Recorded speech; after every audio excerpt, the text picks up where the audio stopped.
Bueno, muy buenas tardes a todos y a todas que nos acompañan hoy en esta charla que vamos a tener, una charla muy afortunada aquí en nuestro canal de la Escuela Nacional de Cine, con una docente que tiene un recorrido y un presente muy extraordinario, voy a decirlo, y luego veremos por qué estoy utilizando esta palabra. Mariana Levy, bienvenida, un gusto charlar contigo. Primero cuéntanos un poquito sobre ti, cuéntanos para las personas que están viendo, para los estudiantes de la comunidad, para la gente que está pensando hacer parte de la comunidad de la escuela, un poquito tu historia, muy breve obviamente, de quién eres y Tenemos cinco qué has horas. hecho y qué haces. Bueno, soy Mariana Levy, soy argentina. De hecho, estoy ahora hablándoles desde Buenos Aires. Hoy en día uno nunca sabe bien de dónde está la persona, como esto Así es. de la tecnología nos acerca. Em, Hace muchos años que trabajo de guionista. Digo, soy guionista, pero además soy un montón de otras cosas, dramaturga. Yo originalmente estudié letras, literatura, eh, Ujú. y era actriz. Durante muchos años fui actriz y siento que eso como que me acercó al guión más desde ese lugar. Y después, bueno, me acerqué a la dramaturgia y empecé a dirigir.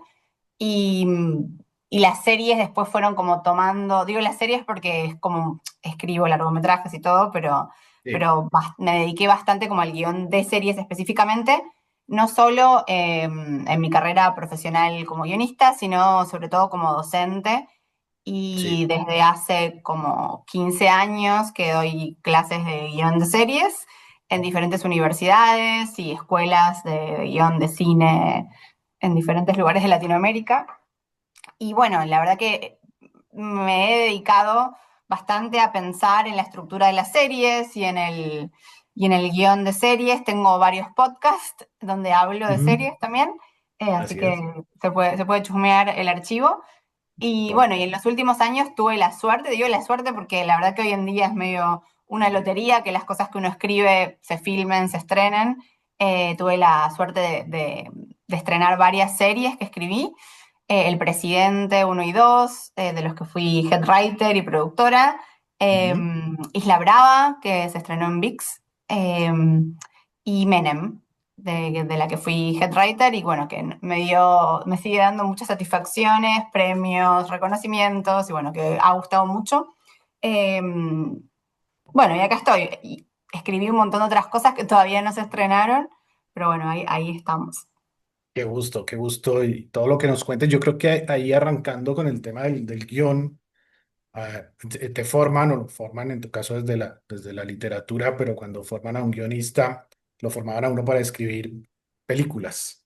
O Sí. luego te empezaban a formar y luego empezaron a aparecer las series, empezaron a aparecer otras pantallas, incluso los videojuegos están absorbiendo una cantidad de guionistas. ¿Cómo es esa realidad hoy del mundo del guionista de tener que pensar en escribir para diversas pantallas? Em, Mira, a mí me pasa que justo como que yo cuando empecé a trabajar profesionalmente era el principio del streaming y dio la casualidad o no sé, o tuve la suerte o lo que fuera, de que la primera serie profesional para la que trabajé, que fue El Presidente uno ya era una plataforma de streaming, o sea que yo no viví como lo que sería Ya, la televisión lineal, ok. sí como espectadora, pero no profesionalmente. Y la verdad es que tampoco he trabajado mucho para otras pantallas. O sea, Claro. casi toda mi carrera profesional escribí series para plataformas y películas para plataformas, y desarrollé proyectos para plataformas. Entonces, en mi caso, o sea, lo veo como algo de la industria, pero en principio no soy gamer, o sea, no. De hecho, tengo un podcast que lo pueden chusmear, que se llama Lo que Mata Podcast, donde analizamos series que están basadas en videojuegos o series y su relación con videojuegos. Y un poco el chiste del podcast es que yo nunca agarré un joystick y la persona que hace conmigo el podcast es como especialista en videojuegos y yo no entiendo absolutamente nada. Me parece fascinante desde algo abstracto, pero no sé si podría escribir un videojuego porque no lo juego. Siento que para escribir una novela tenés que leer novelas, para escribir una serie tenés que mirar muchas series Y Sí, para escribir un videojuego me parece que deberías entender cómo se juega, ¿no? Y en mi caso soy bastante nula.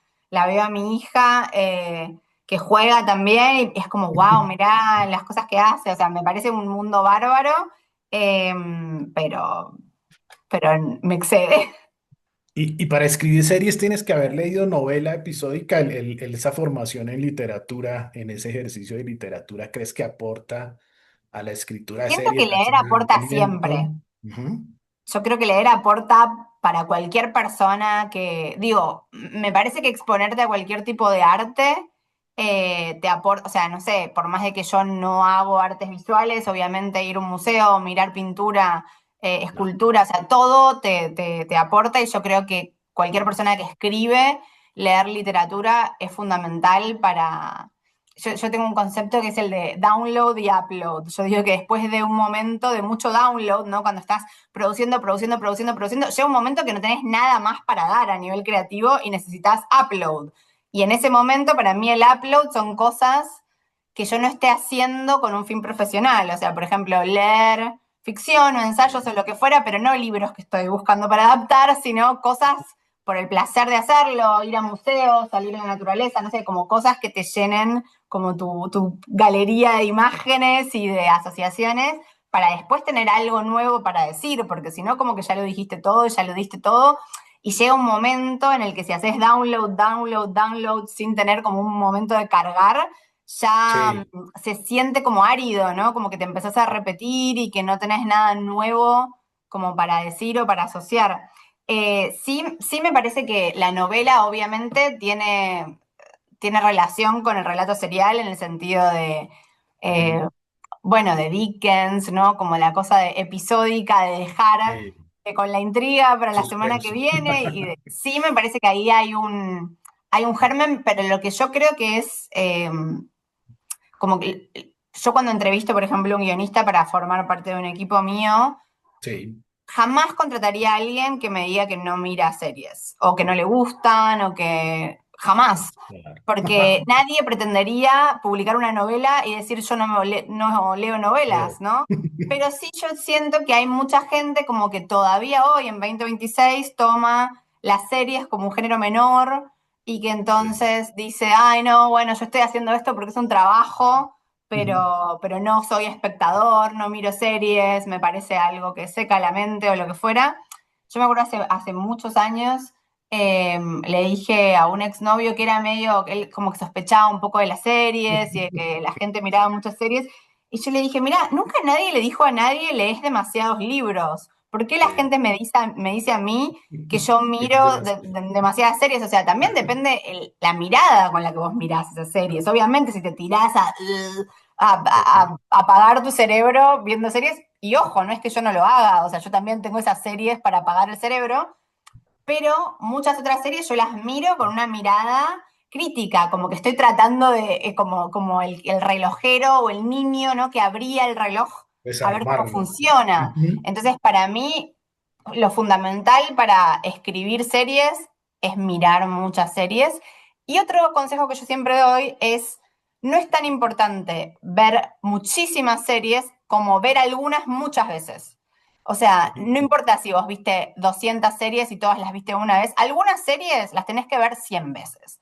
Algunos Sí. capítulos los tenés que ver un montón de veces. O sea, tenés que hacer el ejercicio de, por ejemplo, Y tomar un necesariamente episodio. series que te gusten, o puede ser, por ejemplo, series que no te gustaron por algo y sin embargo quieres conocer qué falló No, ahí, no sé, depende de cómo lo que estés se... buscando, pero por ejemplo, Sí, si hay una serie que a todo el mundo le gusta y a vos no, y funciona sí, mucho, tal vez podés verla un par de veces para entender ¿qué qué hay es lo que vos ahí? estás viendo, no porque te tenga que gustar, pero al menos para entender el mecanismo, para entender qué es lo que está funcionando. Y yo otro ejercicio que recomiendo mucho es hacer una escaleta a mano, o sea, no necesariamente en un cuaderno, puede ser en la Ujú. computadora, pero tomarte el trabajo, que esto lo hacía yo cuando empecé a dar clases, porque no había literatura en español a Sí, disposición en Argentina sobre series, entonces yo construía mi propio material.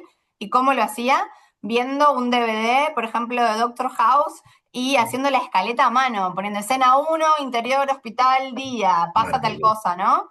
Y Ujú. ahí, digamos, aprendés cómo está estructurado ese episodio, mucho más que si lees el guión de una, como poné pausa, fíjate qué está pasando, qué están haciendo, por qué pusieron esa escena, como Sí. entender cómo está construido. Yo siento que eso es fundamental. Para mí hay un par de episodios que yo miro al menos una vez por año, seguro, Ujú, ujú. porque, y siempre le encuentro cosas nuevas, ¿no? Como que siempre me devuelven Sí. algo que me llama la atención ahora por lo que yo estoy pensando ahora. Y que capaz la última vez que lo vi, no. O sea, como que me llamó la atención otra cosa. Hay cosas que siempre me gustan y que siempre me deslumbran, pero siempre están como esas cositas que vas encontrando. Y yo creo que eso es, digamos, si quieres escribir series, mira series, es el consejo macro. Maravilloso. Me encantan tus personajes masculinos. Me parece que hay una escritura, sobre todo en la razón del diálogo, que facilita mucho la actuación. Cuando uno ve protagonista, en este caso de Mem o a nuestro Andrés en El Presidente, hay como un aprovechamiento de ese recurso que entendiendo ya tu origen de literatura y tu vocación dramatúrgica, pues uno empieza a ver esos elementos. Pero me parece extraordinario, y por eso usaba yo esa palabra, la forma como escribes y como dialogas mujeres, o sea, porque empieza a ser algo que aparece más en las series hoy, pero las mujeres de nuestra historia de narración visual, y no solamente voy a hablar de las series, eran siempre mujeres que replicaban lo que el hombre decía, decían sí, no, vamos a hacerlo, y No desaparecían se de la escena. quejaban, ¿no? O eran como un Sí, conflicto en la línea del varón. Solo se quejaban, y como no más. En cambio, tus personajes avanzan la historia, la infiltrada, por ejemplo, en El Presidente me parece un personaje maravilloso. ¿Cómo haces esa diferencia, o si existe esa diferencia hoy, desde quien está escribiendo? Yo voy a escribir un personaje femenino que tenga unas características como las que alimentas en tus personajes. bueno, uf, esta pregunta sí que es más difícil que contarte mi carrera, en el sentido de que tengo tanto para decir al respecto. Eh, Maravilloso. bueno, en principio yo soy feminista, militante Ok. y militante feminista audiovisual. Oh. Durante creo que 10 o 12 años tuve un podcast que se llama La Podcast, que pueden Ujú. encontrar en Spotify o en cualquier lugar donde escuchen podcast, donde con un compañero que se llama Gustavo Casals, eh, que es un psicólogo especialista en género gay y que se especializa en pensar, digamos, la cultura desde una mirada de género. Y analizamos durante muchos años series mientras estaban al aire, ¿no? Con una mirada feminista, digamos, disidente sobre Sí, todo en relación a la crítica, que durante muchos años esos son como temas que obvió, no importaba si en una película los personajes femeninos. De hecho, bueno, está el famoso test de Bechdel, ¿no? Como sí, que muchísimas películas y series no lo pasan, que es que ni siquiera los personajes femeninos no tienen ni nombre y nunca hablan de nada que no sea un entre ellos. varón. Ajá. Entonces, eso es tremendo. Ujú. Pero sí, o sea, a mí en principio me enoja muchísimo y me sigue pasando que me llamen para que sea la mujer en el room, ¿entendés? Como te llamamos Sí. porque sos mujer. A mí eso no me dice absolutamente Porque nada, nos porque yo falta una mujer tengo en el grupo. 30 amigas mujeres y somos todas diferentes. O sea, yo llamo a una persona por un montón de otras Pues bueno, características. O ajá. sea, como, ok, soy mujer, pero además te interesa mi mundo, te interesa mi poética, porque, qué sé yo, puedo ser mujer, pero no pienso para nada igual que otras mujeres. Entonces, en principio las mujeres son personas, o sea, aunque suene extraño para alguna gente, y los personajes mujeres también deberían asemejarse a personas, o sea, no deberían estar en función de los personajes varones. Pero no por feminismo, porque hace un mejor guión, Seria. ¿no? Como Ujú, que ujú. eso es así. Y entonces en ese sentido, creo que también esto como que mi militancia es bastante pública y que cuando me convocan para un proyecto saben qué es ¿Qué lo va que a ser? están convocando. Ujú. Eh, y en ese sentido también soy bastante, como dirían en inglés, outspoken, como que digo en voz alta lo que pienso. Obviamente las series son como si fuera un artefacto que se hace de manera muy colectiva y Sí. de ninguna manera el guionista tiene la última palabra. Eh, O sea, también influye un montón como los directores, los showrunners, los productores, Claro. pero sí desde mi lugar de head writer siempre intento Pero has tenido que problemas creativos ahí, has chocado con la mirada de un productor de línea en que te diga, sí. oye, no, una mujer no debería hacer eso, no debería No, es decir que eso. nunca te lo dicen Nunca. así, no te lo dicen así. Ajá, Nadie te va a venir a decir porque no son más estúpidos confiado. y porque saben que directamente yo renuncio el otro día, o sea, no me lo Ajá, dicen así. ajá, Pero pasa que, bueno, las escenas que se cortan son las escenas de los personajes femeninos, ya, no sé, como una serie de cosas donde no se cuidan de la misma manera y aparte siempre está el ya, sesgo de los ya, directores varones. O sea, por hay supuesto. algo ahí Inclusive, donde eso, yo puedo poner mi granito de arena, pero siempre hay algo, y la historia del cine inclusive, a ver, todos los directores quieren hacer Scorsese, todos, todos, todos en la vida que conocí, siempre Total, está la es referencia cierto. a Scorsese. Y ojo, a mí me encanta Scorsese, pero si queremos hacer Scorsese, también hay algo donde en relación a los personajes femeninos atrasamos 50 años. Claro, Entonces, mi referencia de guión no es Scorsese. bien. Eh, y bueno, ahí siempre hay como un mix, pero Ujú, obviamente, más allá de que un director pueda llevar para su lado, digamos, o ujú. no, no de malo, no de malo ni de machista, sino que es lo que más le interesa a él, por su mundo, por el cine que vio, por una serie de cosas. Obviamente que si ese director tiene un room que son todos varones y piensan igual que él, el guión te va a dar esos guiones donde la mujer se está encremando. Yo, por ejemplo, odio esas escenas que me dan siempre. Como, Ajá. y entonces ella se encrema y dice cosas, Mientras y dice. esa escena no existe. O sea, no Ujú. existe, o si existe, no tiene particularidad porque la vimos 100 veces, porque un montón de guionistas varones creen que eso es lo que hacemos las mujeres. Sí. Y entonces yo me acuerdo una escena del Presidente uno eh, que me acuerdo que fue como que yo la defendí mucho, que empezaba el personaje de Carla Souza un capítulo masturbándose. Y me Ya. decían, y tuve que defenderlo un montón, pero ¿y por qué? Me decían, me acuerdo en el page to page, pero ¿por qué ella se está masturbando? ¿Qué le pasó? Nada, se despierta y se masturba. ¿No? Es un Si, nuevo- si fuera un personaje masculino que se despierta y se masturba, nadie lo cuestiona.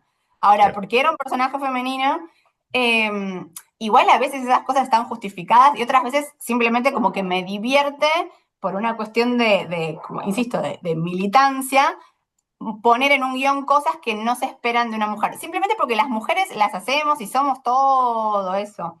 Pero vuelvo que no terminé el pensamiento anterior. Obviamente, si son todos guionistas varones, productor varón, director varón, va a dar algo mucho más, digamos, con una mirada mucho más masculina que en una mezcla donde tal vez yo escribo el guión y hay un director varón, entonces se va a equilibrar un poco. Eh, pero sí, yo siento que todavía no tuve la oportunidad de plasmar algo que sea 100% mi visión de lo que los personajes femeninos podrían ser. Y de hecho también estoy esperando el proyecto de tener una protagonista femenina, ¿no? Sí. Porque por lo Ujú, general, digo, me ujú. encanta Maravilloso. me encanta escribir protagonistas masculinos. La tuviste en tu Pero digo, corto, señores ¿no? que roban, ¿no? Como vengo escribiendo un montón de historias sobre señores que roban, me encanta, me divierte. Eh, Me sale bien, pero sí estoy esperando ese proyecto de escribir mujeres como, como que la protagonista sea una mujer. Que creo Lo escribiste en tu corto, ¿no? Ya tú tienes un corto donde la sí, protagonista es una mujer que además que lucha por sus sueños frente a todas estas dificultades que se le presentan. Esta es una angustia que empieza a aparecer en algunos escritores, escritoras, en otros no, de pasar a a la dirección. Es un poco por eso, es porque sientes que hay mucho filtro para que tu idea de pronto lo que quieras quede en pantalla, o es una necesidad que viene. o sea, por un lado sí, por un lado tiene que ver con una necesidad de ganar control sobre lo que estás escribiendo, pero por otro lado, digamos, yo totalmente dirigiría algo que haya escrito otro. O sea, Ya. como que no, creo que son dos deseos que se comunican, pero que son diferentes porque también es otro lenguaje, ¿no? Como digo, a mí me gusta contar historias y digo, escribo literatura, escribo guiones y también me gustaría contar historias como visualmente. Y no Ujú. necesariamente tiene que ser mi guión. O sea, no es solo un deseo de, quiero filmar mi guión como yo me lo imaginé, Ok. porque a veces está bueno la cosa de, bueno, que venga otra persona que no es la que escribió el guión y dirija. Eh, pero sí me parece que es también como, bueno, un crecimiento de que uno va masterizando determinadas cosas y quiere sumar otras. Pero sí, de hecho ahora estoy con un proyecto que voy a dirigir y es algo que me encanta y aparte me gusta, yo soy una persona muy que me gusta estar con otras personas y la dirección es algo muchísimo más social que el Claro. guión, ¿no?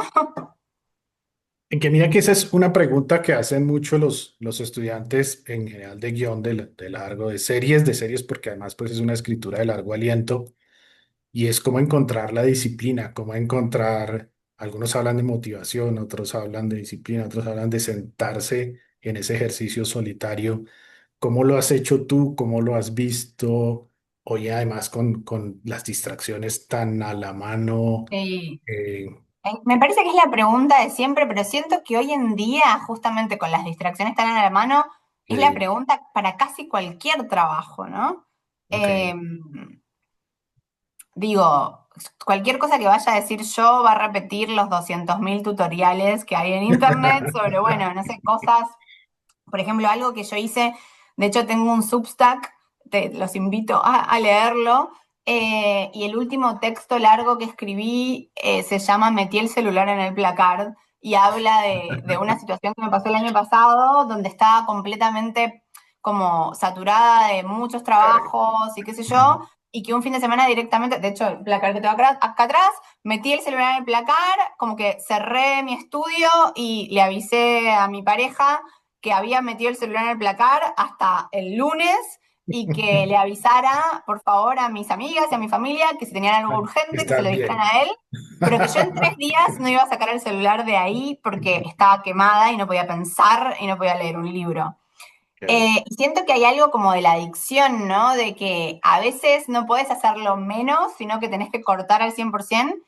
Y yo ahora algo que implementé, de hecho, a partir de que terminé ese texto, porque me hice una promesa y la cumplí ese mismo día, fue algo que hace muchos años fantaseaba, que es comprarme un, sí, mira, sí, lo podría ir a buscar, comprarme un despertador analógico. Entonces Ok. ahora a la noche, no sé, 10 de la noche, 9:30, El cuando yo timbrazo. me voy a dormir, que no me voy a dormir, me voy a meter en la cama y ahí leo o hago otras cosas, Sí. dejo el celular fuera de mi habitación.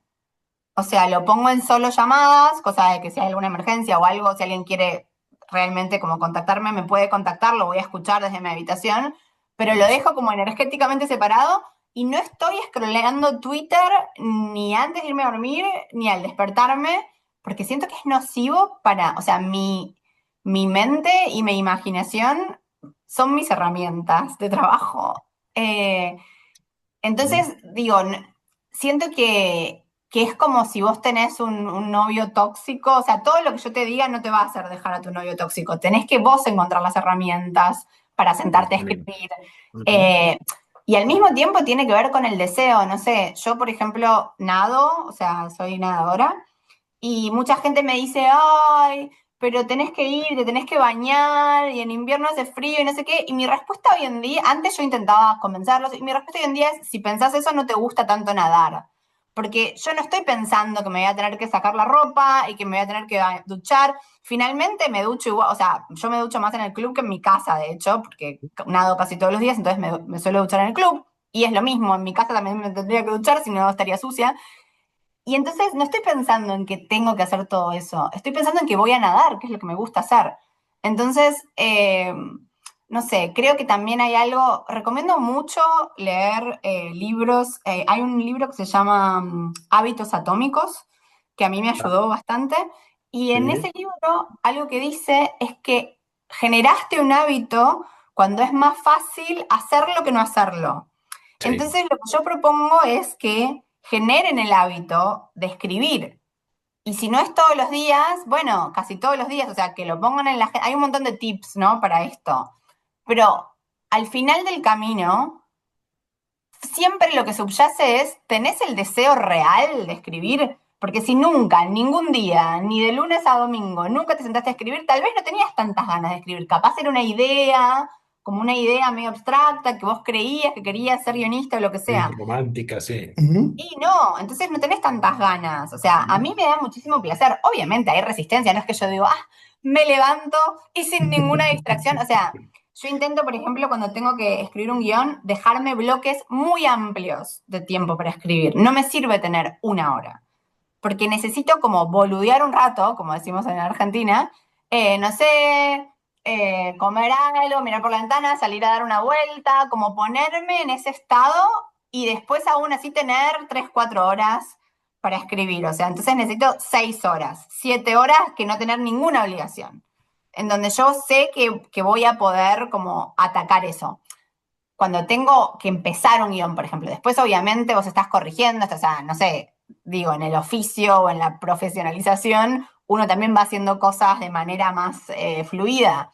Claro. Eh, pero en principio les diría que intenten encontrar el placer de escribir. Y por otro lado, que no, también otro consejo que da Isabel Allende en algún texto que no me acuerdo cuál, ella decía que ella cuando daba su curso de escritura creativa, creo que era en Stanford, el consejo que ella daba era escriban una novela muy mala. Entonces, como todo el mundo no estaba intentando hacer nada bueno, ¿no? Como que Ya. entonces, yo muchas veces me digo eso a mí misma. Bueno, voy a escribir, como tengo que escribir una escena que me da mucho miedo porque no sé cómo encararla, digo, bueno, voy a escribir una versión pésima, una Ese. versión que dé vergüenza ajena. Y entonces la escribo y después digo, bueno, no está tan mal, pero aunque esté horrible, ¿entendés? Pero por lo menos Sí, tenés claro. algo, no tenés la página en blanco, tenés como algo que ya podés retocar, Trabajar. reescribir. Y otro consejo es, escriban con alguien, no con alguien que vas a estar en la computadora con alguien, sino Sí. el guión es algo muy colaborativo, casi todos mis proyectos yo los hago con amigos, con Ok. gente que quiero, y también es una excusa para sentarte a tomar un café con tu amiga, tu amigo, con el que escribís, pensar Perfecto. ideas y también tener un pacto con otra persona que no sos vos. O sea, si yo quedé con vos, Fernando, que yo mañana a las 4 de la tarde tengo que mandar Tengo 3 que escenas, entregarte. Ujú. a mí es más fácil engañarme, pero si yo quedé con vos y tengo un compromiso con vos, bueno, entonces eso me va a obligar a, aunque sean malísimas, mandarte las 3 escenas. Entonces, me parece que uno puede ir ayudándose a generarte un contexto en el que escribir sea más fácil. Mariana, ha sido un gusto. Bienvenida a la escuela. Va a ser un gusto seguramente para Bueno, las muchas personas gracias que por invitarme. participen. Vamos a estar muy pendientes de tus podcasts, van a quedar acá en el video y, pues obviamente invitamos a todas las personas que tuvieran la oportunidad de escucharte este rato, a escucharte en tus podcasts, a leerte. Vamos a estar pendientes de tu peli con protagonista femenina también y ojalá charlemos cuando esto pase. Muchísimas gracias por el tiempo, muchísimas gracias por esta dedicación a este oficio tan bonito de la cinematografía. Bueno, Fernando, muchas gracias por invitarme a formar parte y bueno, nos estaremos viendo. Seguro sí. Muy buen día para ti. Chao. Que estés muy bien.